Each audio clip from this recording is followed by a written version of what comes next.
पुढची बातमी। महाविकास आघाडीच्या लोकसभेच्या 48 पैकी 40 जागांवरती अंतिम निर्णय झाल्याची माहिती मिळते।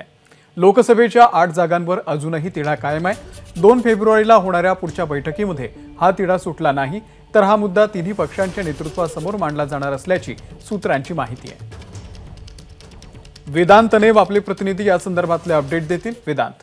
अमोल, ज्या प्रकारे बघितलं तर काल साधारणपणे 5 ते 6 तास महाविकास आघाडीची बैठक झाली, ज्यामध्ये घटक पक्षांना सुद्धा बोलवण्यात आलं होतं। अगदी वंचित बहुजन आघाडीचे प्रतिनिधी सुद्धा यामध्ये होते आणि आतापर्यंतच्या बैठका झालेल्या आहेत त्यामध्ये जागा वाटपासंदर्भात जेव्हा चर्चा झाली तो ज्यामध्ये माहिती मिळते की 48 पैकी राज्यातल्या 40 लोकसभेच्या जागांचं कोण कुठे लढणार हे जवळपास अंतिम झालेलं आहे। आपण 2 दिवसापूर्वी एबीपी माझानेच सांगितलं होतं की मराठवाडा त्यासोबतच पश्चिम महाराष्ट्र त्या जागा वाटप हे जवळपास फायनल झालेलं आहे।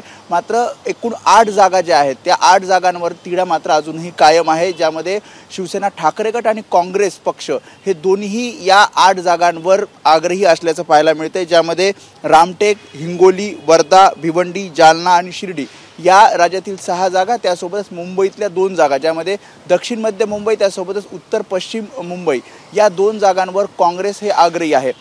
यामध्ये आता वंचितचा महाविकास आघाडीमध्ये वंचित बहुजन आघाडीचा सुद्धा समावेश झालेला आहे।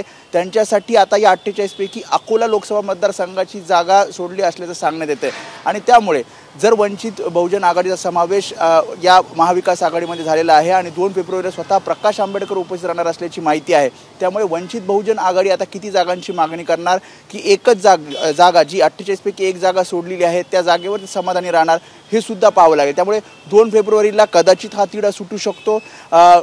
जर हा तिढा सुटला नाही तर मग पक्षश्रेष्ठी जे आहेत या तिन्ही पक्षाचे हे या संदर्भात निर्णय घेतील आणि हा कदाचित तिढा सुटेल। वेदांत, धन्यवाद दिलेल्या या संपूर्ण माहितीबद्दल। एबीपी माझा, उघडा डोळे बघा नीट।